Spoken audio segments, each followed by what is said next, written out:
Hey guys, insight number 3. We're still in section 103 and we're going to go to verse 36. Now, this particular verse, also we're going to look at a verse in Alma that's very similar. Sorry, turning my head there. So these last verses are talking about gathering, and this is part of the gathering and the precursor to gathering the people to go for Zion's camp. And if you want to know more about that, there's stuff in the Come Follow Me manual, and there's links through to Revelations in Context. There's some links through to some of those people that were in Zion's camp. And there's also some really good resources online. And definitely Saints covers a whole bunch of this whole happening and what happened. And, you know, if you're going to read through, especially Horn's Mill, grab some tissues with you because it's pretty, yeah. But anyway, we're at that stage, but we're just going to look at this because we're going to talk about how the victory comes and what we need to do. So verse 36 says, all victory and glory is brought to pass unto you through your diligence, faithfulness, and prayers of faith. So this is talking about this particular Zion's camp, or the saints are actually going to have victory brought to them through diligence, faithfulness, and prayers of faith. Now, Alma 32:43 says, then, my brethren, ye shall reap the rewards of your faith and your diligence and patience and long-suffering, waiting for the tree to bring forth fruit unto you. And that's a beautiful, it just ties in so nicely.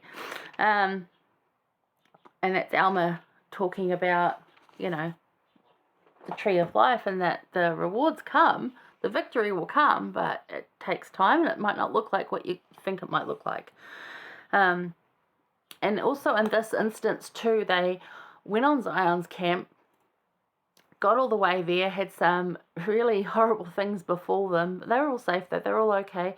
Never actually got to fight. They got all the way there, were prepared to fight, got surrounded on this island, flooded in so that they were safe, kept the militia away from them that were going to hurt them.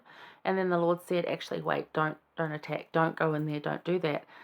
So a lot of them were like, well, what? Like, why? What was the purpose?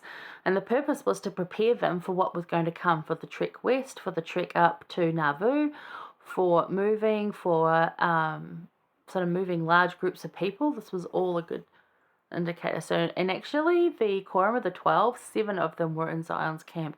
So it was preparing them for some very harsh things that were to come.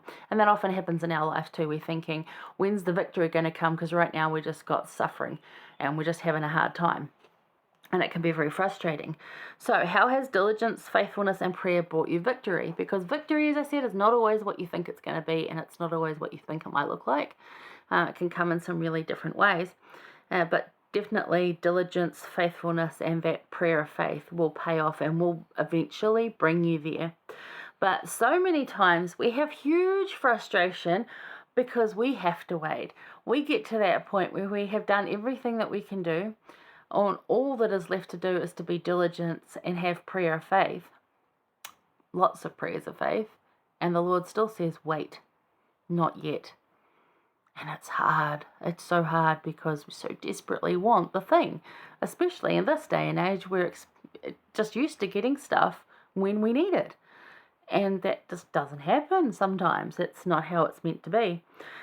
So we have to wait. The desired victory comes after much prayer and a lot of prayer, faith and diligence in walking our journeys, and serving, learning, and growth.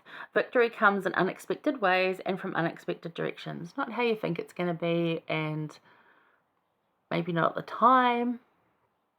Lose all the shoulds, because, yeah, not going to work for you.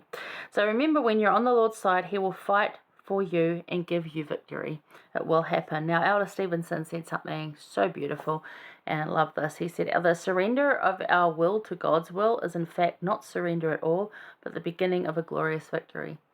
This is when we're talking about laying down your life, and actually it's not really meaning your physical life. It's meaning like your actual journey, like give up all your expectations, what you think it should be, because that's the reason these saints were in problems, because they didn't they got there and thought Zion was going to be right there in front of them, this beautiful city. Here you go, people. Walk in and live here in this beautiful mansion.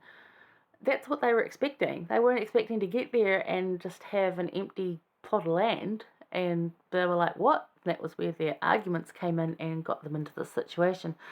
So you totally go read that in Saints. There's some really good things in there. But that was the whole point, was that giving up your life and really surrendering over and giving over the funds that needed to help at this time, that's what they needed. And our time, it might not be money. Sometimes it is. More often than not, it's our time. It's our willingness to go help others. It's our, not being selfish, we've got to look after ourselves to go help others, but it's about praying, Lord, what do you want me to do today? What do you want me to do this hour? I've seen this person in need. What do you need me to do? And sometimes you'll know, and sometimes you don't. And just serve. Just go, give grace, serve. And in doing that, that's where the victories come. And they're often very different. I've got some in my life that I wouldn't have called a victory at all.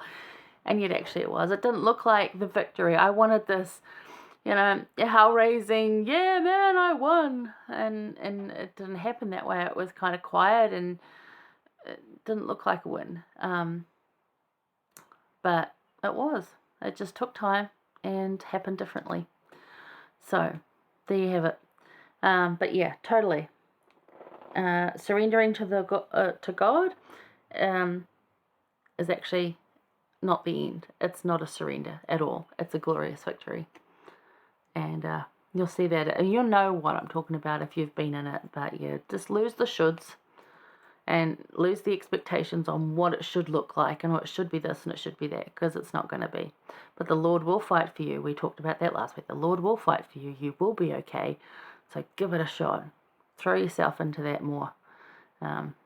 Hopefully you're not struggling too much with that one. But if you are, comments. Let's help each other out with it, all right? Get a conversation started. That's insight number 3. I will see you shortly for number 4, where we're going to talk about being delivered. Yeah.